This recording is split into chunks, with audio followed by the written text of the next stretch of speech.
얼마 전에 한국이 아시안컵 축구를 했습니다.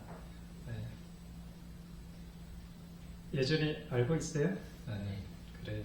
아까 안타깝게도 4강에서 이렇게 결승전에 못 올라가고 이렇게 떨어졌습니다.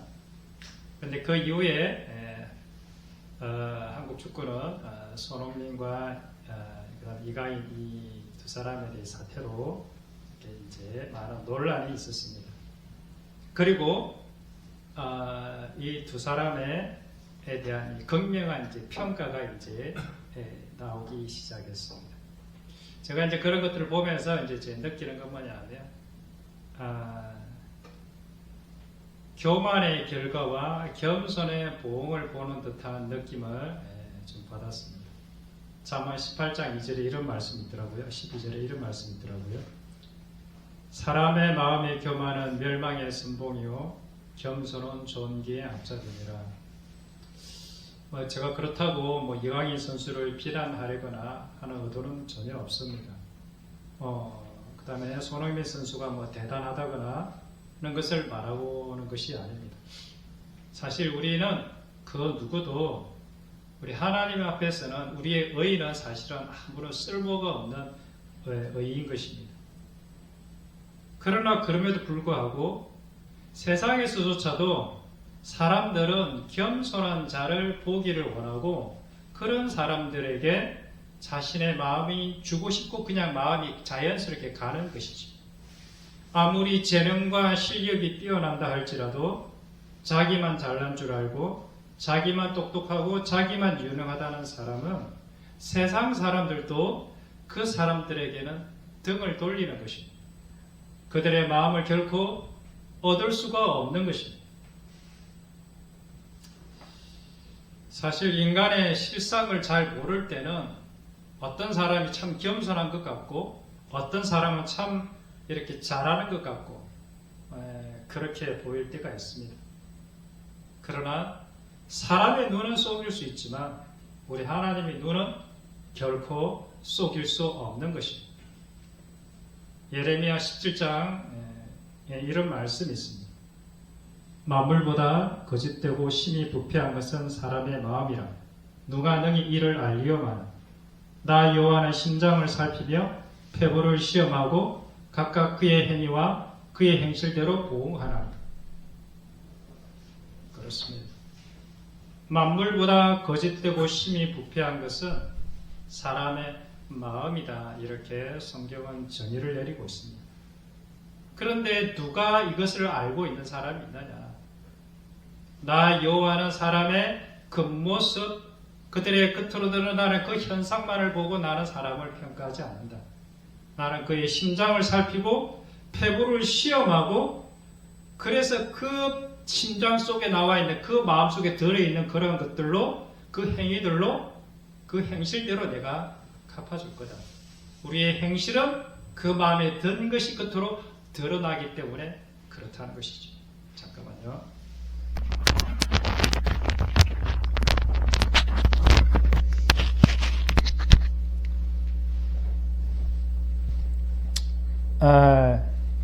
사실 이 땅에서 선한 사람, 겸손한 사람은 단 한 사람도 없습니다. 오직 주 예수 그리스도만이 완전한 겸손과 완전한 온유와 완전한 사랑을 소유하고 계신 분입니다. 따라서 아담의 생명, 선악과를 따먹고 그 낳은 그 자녀들, 그들은 모두가 다 이기적인 죄악에 빠진 존재들이라는 것입니다. 그래서 그 어떠한 인간의 노력이나 그 어떠한 인간의 행위로도 결코 하나님의 진정한 겸손과 온유, 하나님의 거룩하심과 같은 거룩한 그 완전에 도달할 수 있는 사람은 아무도 없는 것입니다. 그런데 우리가 조금 의문스러운 것은 성경 말씀에 이런 말씀이 있는 것입니다. 레위기 11장에 나는 너희 하나님이 되려고 너희를 애굽 땅에서 인도하여 낸 여호와라. 내가 거룩하니 너희도 거룩할지어다. 우리가 너무나 잘 알고 있는 말씀입니다. 또 신약의 마태복음에 이런 말씀도 있습니다. 그러므로 하늘에 계신 너희 아버지의 온전하심과 같이 너희도 온전하라. 우리가 사실은 죄인인데 우리 속에는 선한 것이 하나도 없는데 어떻게 해서 성경이 이렇게 우리에게 엄청난 요구를 하고 있는 것입니까? 어떻습니까? 우리가 이 말씀들을 과연 지켜낼 수 있을 것 같습니까? 그런데 하나님께서 분명히 이런 말씀들을 주신 목적은 뭐냐면 이런 말씀들을 너희가 지키기를 원하고 지켜내기를 기대하고 있는 것 아니겠습니까? 그럼 우리 한번 잠깐 생각해 보면 좋겠습니다. 우리가 이 말씀, 내가 거룩하니 너희도 거룩하라, 내가 온전한 것 같이 너희도 온전해라, 이런 말씀을 우리는 지키지 않아도 우리는 구원받는데 전혀 문제가 없습니까? 이런 말씀이 내 안에서 이루어지면 좋고 지켜지면 좋고 안 지켜져도 나의 구원과는 전혀 그렇게 상관이 없는 것입니까? 아니면 이 말씀, 내가 거룩하니 너희도 거룩하라는 이 말씀을 내가 이루기 위해서 내가 내 마음과 뜻과 힘을 다해서 분투하고 애쓰고 힘을 써야만 하는 것입니까? 만약에 이 말씀이 내 안에서 이루어지지 않는다면 그럼 나는 어떠한 사람이 되는 것입니까? 어떻게 되는 것입니까? 이 말씀들이 내 안에서 삶 속에서 열매로 맺혀지지 않는다면 나는 과연 천국에 들어갈 수 있을까요? 만약에 그렇다면 천국에 들어가기 위해서 나의 의지와 결단과 노력과 헌신이 필요하다는 이야기가 되는 것입니까? 예수 그리스도의 보혈로도 충분하다면서요. 왜 나의 노력이 또 필요한 것이죠? 이것은 오늘 우리들에게 제가 질문으로 남겨드리고 싶습니다. 고민을 하셔야 됩니다. 제가 이제 설교에 대해서 오늘 아침에 하나님께서 이렇게 깨닫게 해주신 게 있는데, 설교는 어떤 분이 이렇게 말씀하시더라고요. 요리사다. 여러 가지 재료들을 정말 이렇게 성도들이 먹기 좋게 이렇게 잘 요리해서 이렇게 아주 좋은 이렇게 이제 맛있는 음식들을 성도들이 이렇게 맛있게 먹을 수 있도록 이렇게 요리를 해주는 요리사가 이제 설교자다. 이제 이렇게 말씀을 이렇게 들은 적이 있는데, 저는 오늘 생각해 보다가 요리사라기보람도 이렇게 요리 그 전문가라고 할까, 이렇게 요리의 레시피를 알려주는 이렇게 이제 그런 음식 전문가라고 그런 사람이다. 그래서 내가 만들어서 요리를 막 전해주는 것이 아니라 요리를 여러분들이 스스로 할 수 있도록 그런 방법들을 알려주는 사람이 어쩌면 설교가가 아닐까 이런 생각도 해보았습니다. 하늘에서 제가 올라올 때는 비가 내렸습니다. 이제 눈으로 이렇게 바뀌었다고 합니다. 하늘에서 은혜의 비가 내리고 있는데, 눈이 내리고 있는데, 사실 이 지금 내리고 있는 눈처럼 우리가 살아가는 이 시대에도 하나님의 은혜의 단비는 여전히 우리 곁에 내리고 있습니다. 그러나 그 은혜의 단비가 장독대의 그 장독 항아리의 뚜껑을 덮어 놓으면 그 은혜의 단비는 그 항아리 속으로 결코 들어갈 수가 없습니다. 그 항아리의 뚜껑을 열어야만 그 은혜의 단비는 내 안에 들어오게 되어 있는 것입니다. 나의 죄악의 우산, 나의 교만의 우산을 접어야만 비로소 그 은혜의 단비를 흠뻑 젖으며 경험할 수 있게 되는 것입니다. 우리가 아무리 말씀을 들어도 내 마음의 문을 열지 않으면 그 말씀은 결코 내 마음 안으로 들어올 수가 없는 것입니다. 겸손함이 없이는 하나님의 말씀은 우리 마음의 뿌리에 우리 마음의 뿌리를 결코 내릴 수가 없습니다. 아무리 많은 말씀을 들어도, 아무리 말씀 성경을 읽어도 마음이 교만한 사람은 사탄의 그 마음에 있는 뿌리를 다 빼앗아가 버린 마치 길가밭과 같은 그러한 사람이 되는 것입니다. 그렇다고 해서 아무 말씀이라도 마음을 열고 받아들여라, 그런 뜻은 아닙니다. 우리는 말씀을 잘 분별해야 되고 받아들일 것은 받아들이고 내가 걸러내야 될 것은 걸러내야 할 것입니다. 그러나 그럼에도 불구하고 우리가 하나님의 은혜를 받으려면 우리는 반드시 하나님 앞에 겸비하여 엎드려야만 할 것입니다. 마음이 가난한 자가 천국을 소유할 수 있는 것 아니겠습니까? 마음이 겸손한 자에게 천국의 비밀은 풀어지게 되어 있는 것입니다. 우리가 이런 찬양이 있지 않습니까? 은혜 아니면 살아갈 수가 없네, 그런 찬양이야. 근데 이 찬양이 내 입으로만 불려지는 것이 아니라 내 심령 깊은 곳에서 진정 고백되어져야만 하나님의 은혜가 내게 임하는 것을 경험할 수 있을 것입니다. 우리는 하나님 앞에 엎드릴 수밖에 없는 존재론적인 죄인된 실조를 경험해야, 그리고 그런 자에게, 마음이 가난하고 겸손한 그러한 자들에게 하나님께서는 하늘의 은혜의 단비를 비로소 부어주실 수가 있는 것입니다.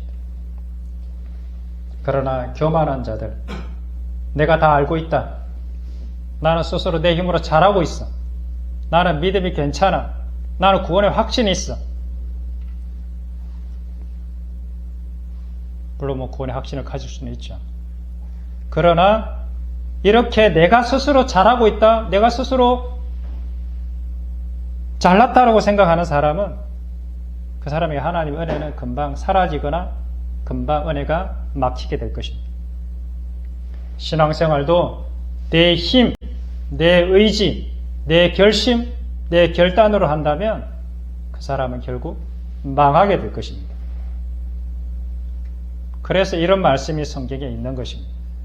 베드로전서 4장 11절에 만일 누가 말을 하려면 하나님의 말씀을 하는 것 같이 하고, 만일 누가 봉사하려면 하나님이 공급하시는 힘으로 하는 것 같이 하라.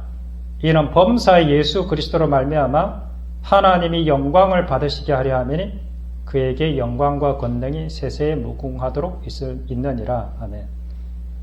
그래서 나의 의지와 나의 뜻은 사라지고 그 안에 하나님의 의지와 뜻만이 서게 되는 모든 과정을 일컬어서 신앙의 여정이라 이렇게 부르며 구원의 여정이라 이렇게 부르는 것입니다. 이것이 나는 죽고 내 안에 예수로 사는 삶을 말하는 것입니다. 이것이 진정 신앙의 본질인 것이죠. 결코 화려하거나 요란하지 않습니다. 오히려 침묵과 고요함과 평안함이 그의 마음을 지배하게 될 것입니다. 그러나 그렇다고 해서 결코 열정이 없다거나 게으르다거나 결코 나태하지 않습니다. 오히려 졸졸졸 흐르는 시냇가의 요란한 물줄기가 아니라 비록 표면은 고요하고 잔잔하지만 그 속에서는 거대한 엄청난 파워와 힘으로 이 세상에 더러운 것들을 그리스도의 바다로 끌고 가는, 이 세상에 그 무엇도 막을 수 없는 성령님이 이끄시는 거대한 강물과 같은 신앙인들이 바로 그러한 사람들인 것입니다. 우리의 전 인생은 결국 하나님의 낮추심의 과정인 것입니다. 내 힘으로 이 세상을 살아갈 수 없다는 것을 확인하고 깨닫는 과정이 우리에게 인생을 허락하신 하나님의 목적인 것입니다. 베드로의 고백처럼 주님, 나를 떠나소서, 나는 죄인이로소이다 한 것처럼, 주님, 저는 아무것도 아닙니다. 저는 그저 먼지요 티끌일 뿐이요, 하룻밤에 왔다가 사라져가는 안개와 같은 존재일 뿐입니다. 이런 고백이 내 심령 깊은 곳에서 터져 나오게 하시기 위해서, 그리고 주님께서 나를 구원하소서, 주여 나의 손을 붙들어 주옵소서, 주님이 나를 붙들어 주시지 않으면 나는 한순간도 제대로 살아갈 수가 없는 존재입니다. 이런 고백이 나오게 하기 위해서 우리에게 그렇게 고단한 인생을 허락하신 것입니다. 그분 앞에 엎드리는 과정, 낮아지고 낮아지는 과정, 그래야 마침내 나의 뜻과 나의 의지, 나의 정욕과 탐심은 다 사라져버리고 오로지 하나님의 뜻만이 그 사람 안에서 온전히 이루어지게 되는 과정, 이것이 인생의 여정이요 신앙의 여정인 것입니다. 마치 이스라엘 백성들에게 가나안 땅으로 지름길로 바로 인도하지 않고 광야길로 내모신 목적이 바로 그러한 것이었습니다. 그 약속의 땅, 젖과 꿀이 흐르는 땅은 누구에게 주어지느냐? 바로 낮아지고 겸손한 자만이 그 땅에 들어갈 수 있다는 것을 그 샘플로 우리에게 보여주고 있는 것 아니겠습니까? 너희의 힘과 너희의 능력으로는 결코 그 땅에 들어갈 수 없어. 오직 나만 믿고 의지하는 그 사람만이 그 약속의 땅을 선물로 받게 된다는 것을 보여주는 사건 아니겠습니까? 우리가 주님을 전적으로 의지하려면 애굽에서 가졌던, 애굽에서 배웠던 그 모든 가치관, 생각들을 다 버려야만 가능하다는 것을 샘플로 보여주는 사건이 출애굽의 사건인 것입니다. 우리는 이제 이 세상의 상식과 가치와 계산을 버려야만 하는 것입니다. 한마디로 내가 가진 전 존재, 배웠던 이 땅에서 배웠던 그 존재를 부인하고 하나님의 약속만을 믿고 따라가야만 가나안의 그 약속의 땅의 나라에 우리는 들어갈 수 있게 될 것입니다. 광야의 시간은 우리를 낮추시고 시험하사 마침내 오로지 하나님만을 의지할 수밖에 없는 존재로 만드시는 과정이 바로 광야의 시간인 것입니다. 결코 이해될 수 없는 우리의 인생. 내가 왜 이런 부모님 밑에서 태어나게 됐는지, 내가 왜 이런 억울한 인생을, 말도 안 되는 인생을 살아가게 되는지, 우리는 결코 그 해답을 알 수가 없습니다. 하나님의 낮추심을 깨닫고 그분 앞에 무릎을 꿇기 전에는 결코 해석되지도 않고 이해되지도 않을 것입니다. 그리고 세상 사람들 대부분은 이러한 사실을 하나님 앞에서의 어떤 자기 인생의 그 계획과 그 뜻을 알지도 못한 채 그냥 주어진 생로병사의 칠고를 짊어지고 살다가 그냥 그렇게 쓸쓸하게 죽어서 결국에는 지옥에 떨어져 가는 그런 운명의 존재가 바로 인간의 실존인 것입니다. 그래서 이 인간의 실존을 깨달은 사람이 성경에 나오는데 그 사람이 바울입니다. 그래서 이 인간의 실존을 깨닫고 오호라 나는 곤고한 사람이로다. 내가 사망의 몸에 갇힌 존재구나.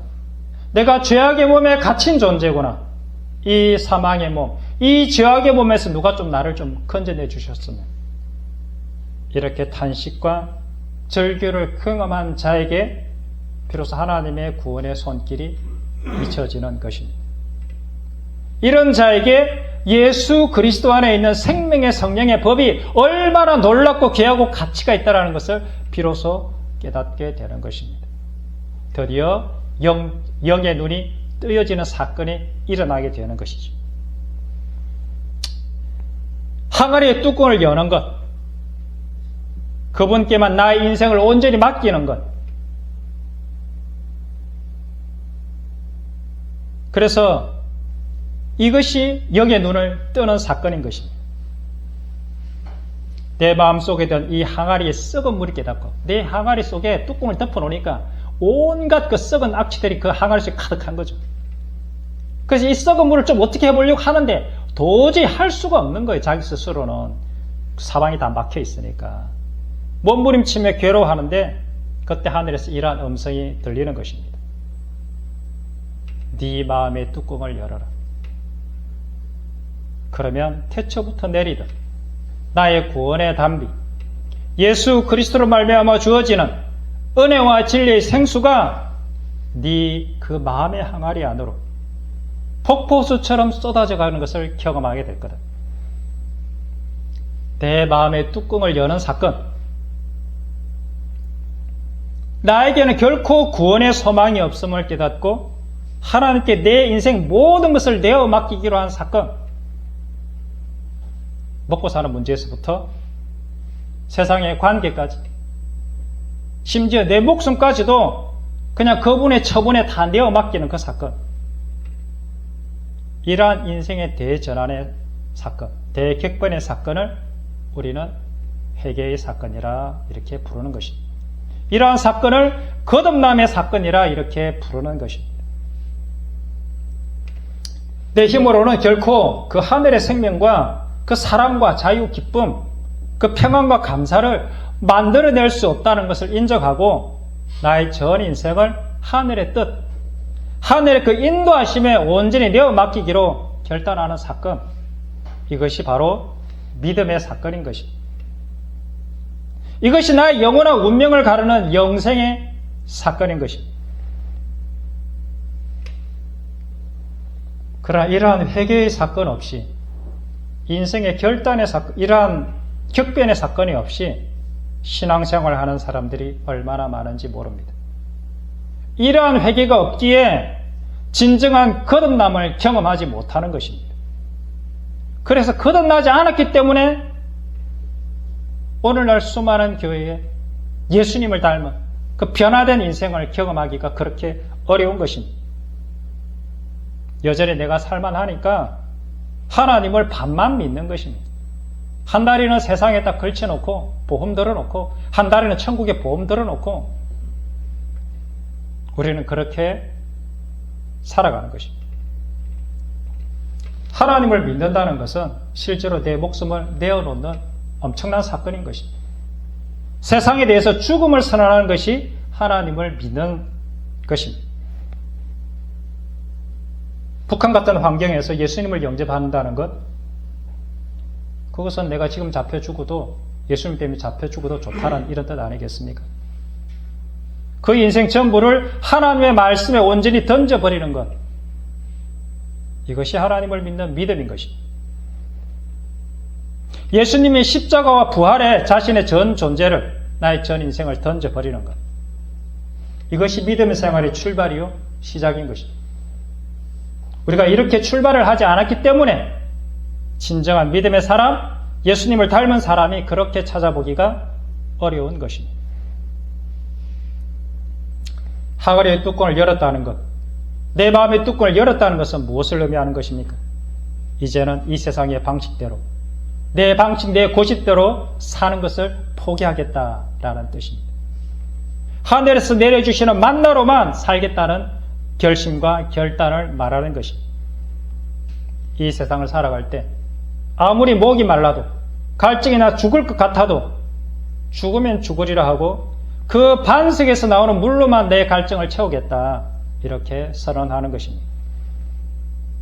이 세상 사람들이, 이 세상 이것들이 아무리 크고 강하다 할지라도, 비록 내가 내 거인 앞에서 메뚜기 같아 보일지 몰라도 여호수아와 갈렙처럼 저들은 우리의 밥이야, 여호와께서 우리를 기뻐하시면 능히 그들을 이길 것이라고 믿는 그 믿음으로 살아가는 사람이 하나님의 백성이고 하나님의 자녀인 것입니다. 죽음으로 죽음의 세력을 잡은 자 사탄 마귀를 이겨내는 것이 믿음의 사람의 가장 강력한 무기인 것입니다. 그래서 이런 말씀들이 우리에게 주어지는 것 아니겠습니까? 히브리서 10장에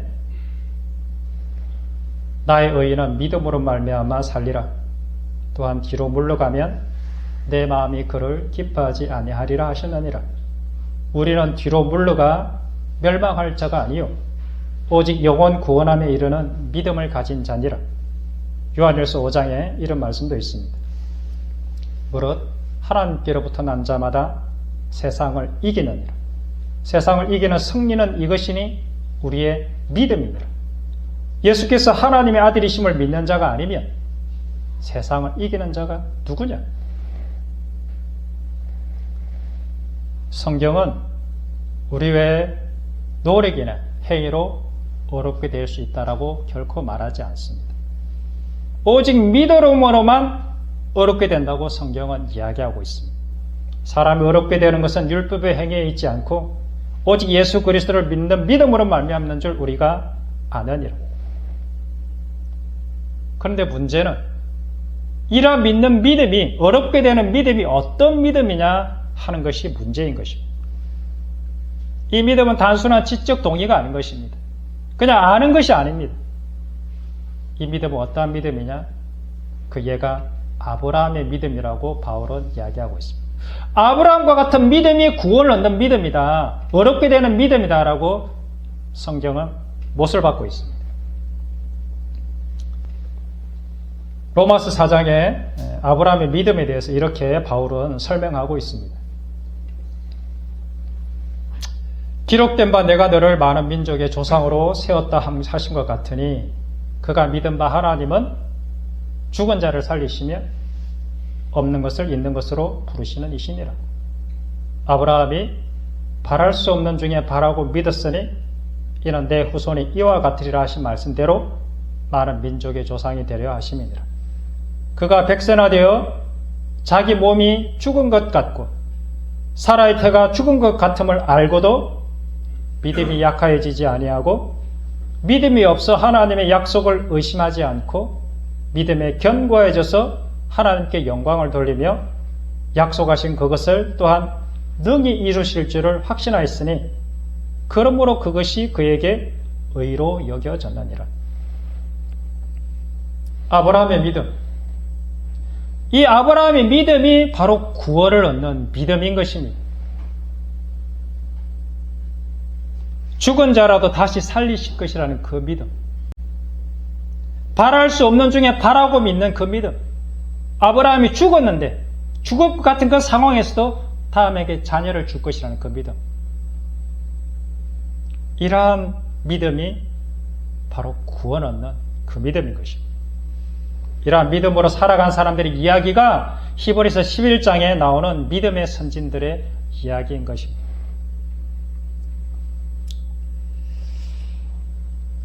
우리의 믿음을 한번 돌아보았으면 좋겠습니다. 우리의 믿음, 과연 아브라함처럼 그렇게 믿고 있습니까? 없는 것을 있는 것으로 부르시는 불이라는 것을 과연 믿고 있습니까? 죽은 자를 살리실 수 있는 그러한 불이라는 것을 믿고 있습니까? 아브라함이 이삭을 이렇게 죽은 데 내어주면 하나님이 이삭은 내 살리실 줄로 다 믿어. 이삭은 살리실 거야. 그런데 내가 이삭의 자리에 그 번제단에 올라와서 나를 죽이는 사건이 벌어질 때 과연 내가 그 번제단에 나는 올라갈 수 있을까? 이삭은 살릴 것을 믿는데 나는 하나님이 못 살릴 것 같아. 우리는 혹시 이런 생각으로 신앙생활을 하고 있지는 않습니까? 사실 이 질문은 저에게 날마다 던지는 질문이기도 합니다. 이 질문에 제가 yes! 라고 대답하기 위해서 오늘도 날마다 나를 십자가에 못 박고 말씀과 기도로 나를 십자가에 메어다는 훈련을 날마다 하는 것 아니겠습니까? 언제가 나를 그러한 시험대에 딱 두실 자리에 오실 때 아브라함처럼 죽은 자를 살리시는 그 하나님을 믿고 기꺼이 결박을 당하여 번제단 위에 제물이 되는 준비를 우리 미리 마음으로 준비해야 되는 것 아니겠습니까? 이러한 믿음이 바로 구원을 얻는 믿음이라고 성경은 이야기하고 있습니다. 내가 혹 병이 들거나 아프거나 아무도 찾아와 주지 않고 그러한 고독한 자리 가운데 쓸쓸하게 이 땅에서 내 목숨을 마감하는 그러한 자리에 하나님께 두실 때 그러한 상황에서 하나님께서 나를 다시 살리셔서 하나님의 형상을 닮은 그러한 분으로 만들 수 있다는 그 믿음, 그래서 그분을 믿고 신뢰하는 것, 그래서 이러한 믿음을 위해서 오늘도 말씀과 기도로 나를 죽이며 이렇게 또한 수요 예배로 나를 내어드리는 훈련을 하고 있는 것 아니겠습니까? 물론 사탄이 우리 마음을 흔들 것입니다. 우리의 믿음을 시험할 것입니다. 그리고 또한 하나님도 우리의 믿음을 테스트하고 계십니다. 하나님께서 환경을 통해서 나를 흔들어 보고 계십니다. 네 믿음이 얼만큼이냐 테스트하는 것입니다. 그래서 더욱 분발하도록 네 지금 믿음의 지금 수준이 이것밖에 안 돼. 더욱 분발하고 그리스도의 완전에 이를 수 있도록 나의 거룩한 온전한 수준에 이를 수 있도록 채찍질하고 훈련하고 계시는 것입니다. 오늘도 주님은 우리에게 이렇게 물으십니다. 네가 진짜 나를 믿느냐? 네가 진짜 나에게 전 인생을 맡기고 있느냐? 네가 진짜 나만을 의지하느냐? 그리고 다시금 이렇게 말씀하고 계시는 것입니다. 너는 내 스스로의 힘으로는 살아갈 수 없는 존재라는 것을 네가 알기 원해. 나만을 믿고 절대 신뢰하기를 원해. 내가 나의 뜻을 이루며 살아가는 나의 참된 백성이 되기를 원해. 이렇게 주님은 오늘도 말씀하고 계시는 것입니다. 그렇습니다. 우리 인생은 나의 뜻을 이루기 위해서 있는 것이 아닙니다. 내가 높아지고자 하는 욕심과 나의 어떤 인간적인 육체적인 욕구를 채우기 위해서 그걸 위해서 존재하는 존재가 아닙니다. 더 이상 나의 육체적인 쾌락과 만족을 위해 살아가는 존재가 아닌 것입니다. 오직 내 안에 하나님의 뜻만이 온전히 이루어지는 것을 간절히 소원하는 그러한 존재가 되는 것입니다. 그래서 이제는 주님의 이런 고백이 나의 고백, 우리의 고백이 되는 인생으로 살아가는 것입니다. 이러시되 아빠 아버지여, 아버지께는 모든 것이 가능하오니 이 잔을 내게서 옮기시옵소서. 그러나 나의 원대로 마옵시고 아버지의 원대로 하옵소서. 이 고백이 우리의 고백이 되는 그러한 인생을 살아가는 것이 하나님의 백성들입니다. 그래서 예수님께서는 하나님 아버지의 뜻을 이루시려고 결국 십자가에 못 박혀 돌아가신 것입니다. 그리고 마침내 십자가에서 이런 고백을 하지 않습니까? 예수께서 큰 소리로 불러 이르시되 아버지, 내 영혼을 아버지 손에 부탁하나이다. 그리고 신포도주를 받으신 후에 다 이루었다 하시고 머리를 숙이니 영혼이 떠나십니다. 이 예수님의 고백, 아버지, 내 인생, 내 영혼을 아버지 손에 의탁드립니다. 그리고 마침내 그것을 다 이루어내신 그 예수님의 고백, 이것이 바로 우리 인생의 최종의 고백이자 우리 신앙의 최종의 목표 지점인 것입니다. 이 고백으로 십자가에 돌아간 자가 3일 후에 부활의 영광을 맞이하게 될 것이기 때문에 그렇습니다.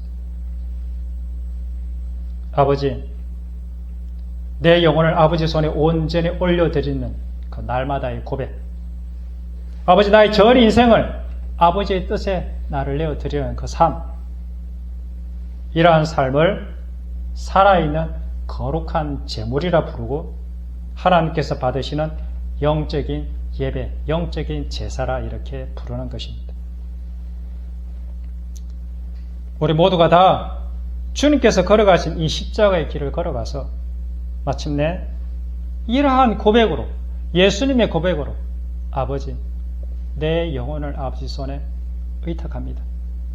그리고 다 이루었다. 이런 고백으로 인생을 마무리하는 우리 모두가 되기를 주님의 이름으로 간절히 기도합니다. 기도하겠습니다.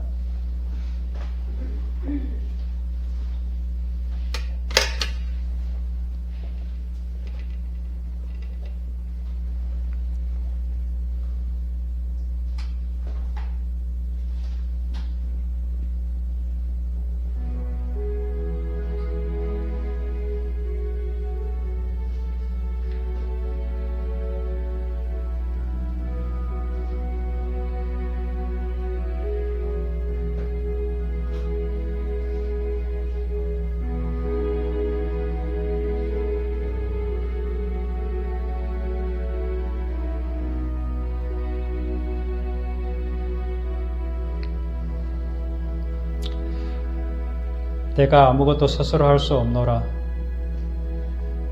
듣는 대로 심판하노니 나는 나의 뜻대로 하려고 하지 않고 나를 보내시니 뜻대로 하려 함으로 내 심판은 의로우니라. 아빠 아버지여, 아버지께는 모든 것이 가능하오니 이 잔을 내게서 옮기시옵소서. 그러나 나의 원대로 마옵시고 아버지의 원대로 하옵소서. 하나님, 나의 전 존재를 아버지 하나님의 손에 올려드리기를 원합니다. 거룩한 산 제물로 주님 받아 주시옵소서. 주님의 그 아름다운 향기로 주님 우리의 인생을 받아 주시옵소서. 그리하여 나의 뜻이 아니라 그 아버지 하나님의 그 뜻이 나를 통해서 이 땅에 흘려져 가는 그 하나님 놀라운 그 역사를 경험하게 되기를 간절히 원합니다. 하나님, 주님 걸어가신 그 십자가의 길 우리도 따라가기를 정말 간절히 원합니다. 그래서 십자가에서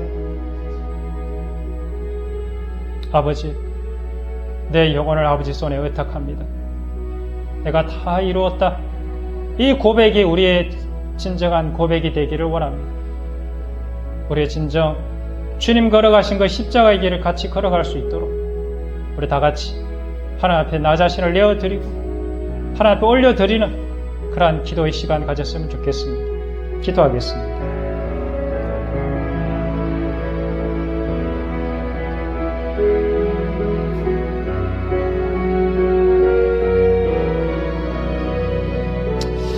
아버지 하나님, 인생이 무엇입니까? 산다는 게 무엇입니까? 우리는 우리의 인생을 이해할 수도 없고 해석도 되지 않습니다. 내가 왜 이 땅에 태어났는지, 내가 이 땅에서 무엇을 해야 하는지, 왜 이 땅에 그토록 많은 악이 있고 고통이 있고 괴로움이 있는지 우리는 잘 알지 못합니다. 하나님을 만나기 전에는, 하나님 앞에 무릎을 꿇기 전에는 결코 이 땅에 어떠한 것도 해석이 되어질 수 없는 것입니다. 하나님 앞에 무릎을 꿇을 때, 하나님께서 우리에게 오셔서 빛을 비춰주실 때, 우리는 또 이제는 하나님께서 왜 내게 이런 인생을 허락하셨는지, 내게 왜 이런 아픔을 허락하셨는지, 내게 왜 이런 고통을 허락하셨는지 비로소 이해되어질 수 있는 것입니다. 나를 낮추시고 낮추시기 위하여, 하나님 앞에 더 겸비하게 하기 위하여, 하나님의 은혜를 갈구하도록 하기 위하여 우리에게 이렇게 기막힌 인생을 허락하셨다는 것을 깨닫게 됩니다. 하나님, 진정 하나님의 그 마음, 예수님의 그 눈물 내 안에 주셔서 나를 만나는 사람들, 내 주변에 허락하신 사람들, 그 사람들에게 그 아버지 하나님의 그 사랑의 마음, 그 긍휼의 마음, 그 자비의 마음을 전할 수 있기를 소원합니다. 주님 우리 마음에 찾아와 주십시오. 주님 인생 가운데 찾아와 주십시오. 주님 앞에서 겸손하게 하시고 주님 앞에서 낮추어 주셔서 하나님, 주님 진정한 하나님을 섬기는 자로, 하나님을 사랑하는 자로 이 땅에 살다가 주님 나라 갈 수 있도록 도와주십시오. 감사합니다. 주님.